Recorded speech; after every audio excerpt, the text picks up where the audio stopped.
Hi Johnson. Welcome back. Welcome back dio. Ta hi u khan en sagop en kam changpa an ni re him. Ama hi pastor Azil ki gut ye na. Hichana.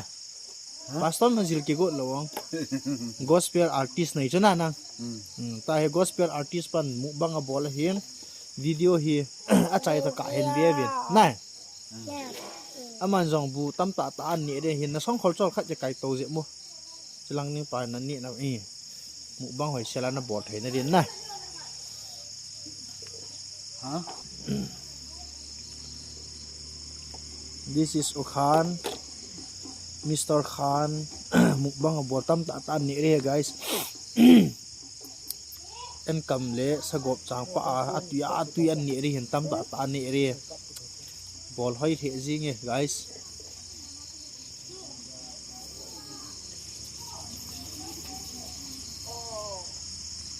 Guys na du chat ram di tong. Guys.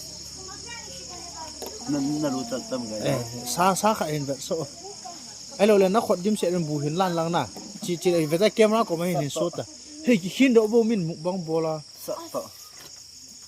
Hin ve sa to ngo na bu ni re to. Hiwo guys ta. Guys. Vet sa tang camera. Johnson. Anai di win koi to ngo. Anai di win. Anai di win vet sa ta. Guys.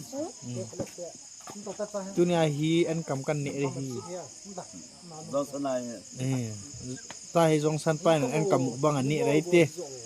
As en kam mukbang bole guys. Tam to ton gong cholin ni taka. Johnson ai. Saham. Salah. Amin. Lang hon hi tamin mukbang a bol chu me. Na. Johnson ai. Saham. Tam ta ta niu min atam ni ho vet nu he. Like, share, subscribe. Abon chikanan bol dio mi hozo sinan na thot son dio ama hi pathin la sa jong a hi en buyong tam ta ta ni aji he. Hove lang le pathin thu seong chi mai thei he na. Phina long na. Okay. Tam ta ta niu le. Kade ne panai lo wa oi ki ta thola. Awa khat tai. Zo tu ai. Zo he ani ta he an pa de na lai. Ni no to ngo min na ni pi la vet ngum chu mi.